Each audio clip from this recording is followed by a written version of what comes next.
नमस्कार आचार्य जी। सबसे आज इतने दिन से हम सुन रहे हैं, पहली बार आपसे मुलाकात हो रही है आमने सामने। मेरा सवाल था कि घड़ी की सुई तो हमेशा एक ही गति से चल रही है, मतलब समय का गति तो फिक्स है। फिर भी हमको ऐसा कभी कभी लगता है कि तेजी से समय चल रहा है, कभी कभी लगता है कि समय धीरे धीरे चल रहा है। ऐसा क्यों होता है? तो आप जानते ही हो ना, परिवर्तन भीतर अहम चाह रहा है। हुँ? जिस गति से उसे परिवर्तन मिल रहा होता है, उस दर को, उस रेट को अंदरूनी समय, भीतरी समय या साइकोलॉजिकल टाइम बोलते हैं।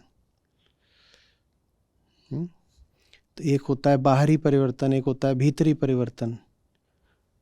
बाहर किसी चीज़ की कुछ गति है।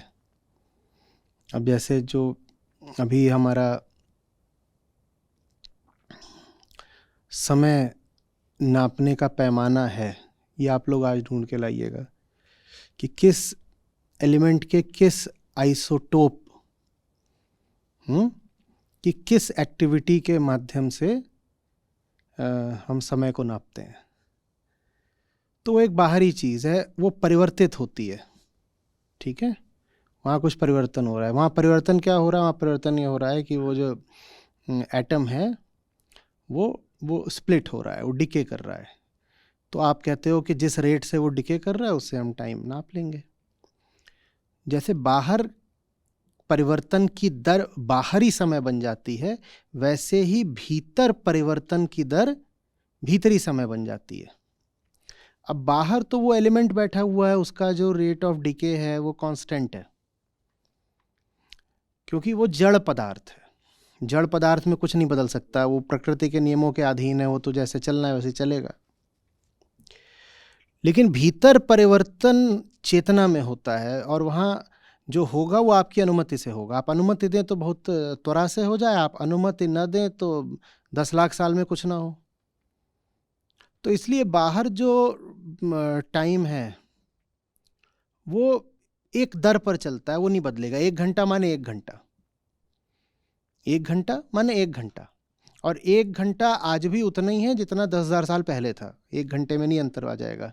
वो आप ऐसे नाप सकते हो कि मान लो रेडियो एक्टिव एलिमेंट है, कि कितनी रेडियो एक्टिविटी उसमें तब हुई थी 10,000 साल पहले 1 घंटे में, और आज 1 घंटे में कितनी होती है, तो आप पाओगे एक बराबर। वहाँ कुछ नहीं बदला। लेकिन भीतर चेतना है, और चेतना में काम हमारी मर्जी से चलता है, हमारी अनुमति से चलता है। तो वहाँ पर परिवर्तन तेज़ी से भी आ सकता है, बहुत धीरे धीरे भी आ सकता है। तो इसीलिए भीतरी जो समय है वो बहुत अलग अलग गतियों से चलता है। हर आदमी कहता है कि दुख की घड़ियाँ कांटे नहीं कट रही, और हर आदमी कहता है कि मिलन के क्षण पलक झपकते बीत गए। ये तो जनश्रुति में बात आ गई है ना। हम कहते हैं कि दुख की काली लंबी रात, कहते हैं कि नहीं कहते हैं कि दुख की रात थी और वो ऐसा लगा जैसे बीती ना बिताई रहना। सुना नहीं है गाना कि एक रात नहीं थी, वो एक सदी थी। वो कौन सी घड़ी की बात हो रही है कि जिसमें 8 घंटे एक युग बराबर लगे? वो भीतरी घड़ी की बात हो रही है ना। और वैसे ही जो आनंद के क्षण होते हैं उसमें आप कहते हो अरे इतनी जल्दी बीत गए, इतनी जल्दी बीत गए, क्योंकि घड़ी भीतरी है। बस इतनी सी बात है।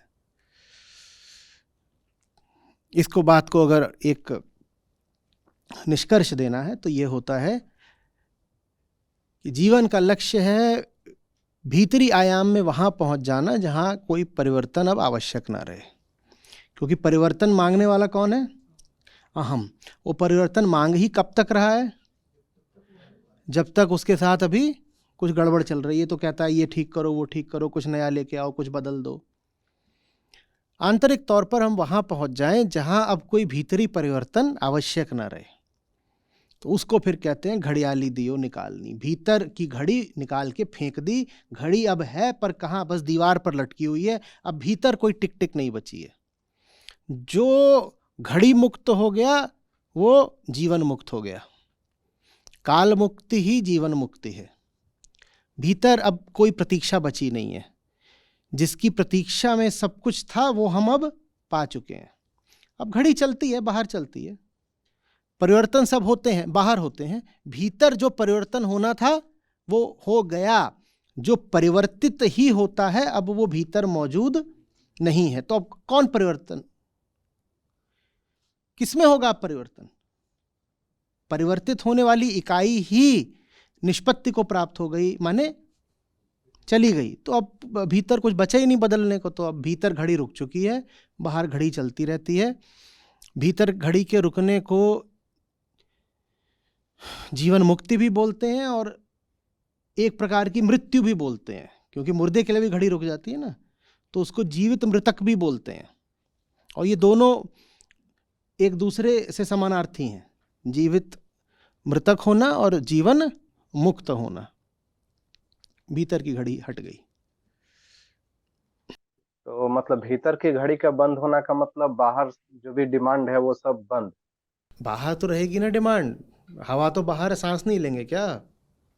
भीतर की डिमांड बंद। मतलब हमको जो चाहिए अब कुछ नहीं चाहिए। हमें जो चाहिए वो इनको चाहिए। हम नाम का जो था, जो अपने लिए चाहता था, उसको नहीं है। अब आप बोलोगे सुबह उठ के टूथपेस्ट तो अभी भी चाहिए ना, वो दांत को चाहिए, हमें नहीं चाहिए। हमारी जो चाहत थी वो पूरी हो गई है। इसका मतलब ये नहीं है कि आपको टूथपेस्ट नहीं है तो आप नहीं मांगोगे टूथपेस्ट, आप अभी भी मांगोगे और इन्हीं शब्दों में मांगोगे कि हमें टूथपेस्ट चाहिए। वो ठीक है, वो भाषा की व्यवहारिक बात है कि आप अभी भी कहोगे हमें टूथपेस्ट चाहिए, पर भीतर ही भीतर आप जानते हो कि टूथपेस्ट दांत को चाहिए। टूथपेस्ट से हमारी आंतरिक स्थिति पे अंतर नहीं पड़ जाना है। दांत मांजना मत बंद कर दीजिएगा, क्योंकि जैसे बाहर घड़ी है वैसे ही दांत भी बाहर हैं। वो टिक टिक करेगी और दांत किटकिट करेंगे फिर। इस पूरी प्रक्रिया में आप मुक्ति तक पहुंचे ना पहुंचे, डेंटिस्ट तक जरूर पहुंच जाएंगे। चलिए अब विचार करिएगा अभी, आगे बढ़िए। और एक पिछला बार थोड़ा सा पूछना था, नहीं पूछ पाते, कि जितना भी चीज बाहर में दिख रहा है तो वो तो अनंत काल से है, बस उसका रूप पहले कुछ और था, अभी कुछ और है, बाद में कुछ और आ जाएगा। तो उसी टाइप से चेतना भी अनंत काल से है।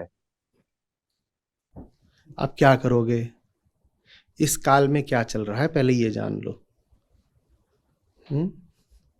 अभी सामने चेतना किन विषयों पे जाके अटकती है, क्या करती है, क्या नहीं करती है, ये आप जानो। ये जिज्ञासा चेतना अनंत काल से, क्या है चेतना? माने जो हम समझ पाते हैं, समझदारी। तो आप समझ पाते हो, जब आप ही अनंत काल से नहीं तो चेतना अनंत काल से कैसे हो जाएगी?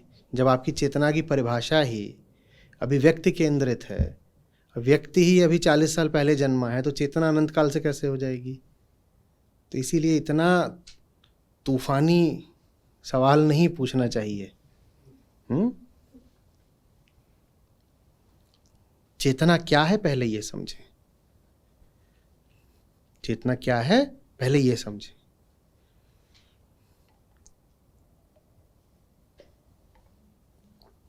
चलिए आगे बढ़िए।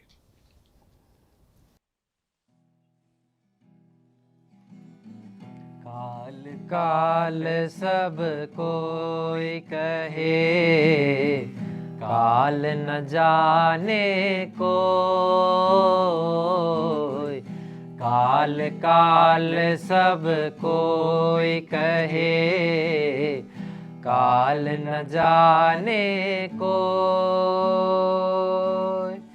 जेति मन की कल्पना, काल कहावे सोए रे साधो। काल कहावे सोए। जीवन ते मरना भला, जो मरि जाने कोई। जीवन ते मरना भला, मर जाने को,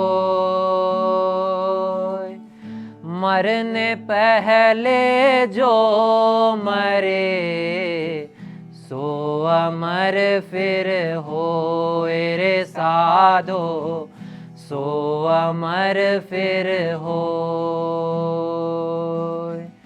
वैद मुआ रोगी मुआ, मुआ सकल संसार। वैद मुआ रोगी मुआ, मुआ सकल संसार। एक कबीरा नाम मुआ, जाके राम आधार रे साधो, जाके राम आधार।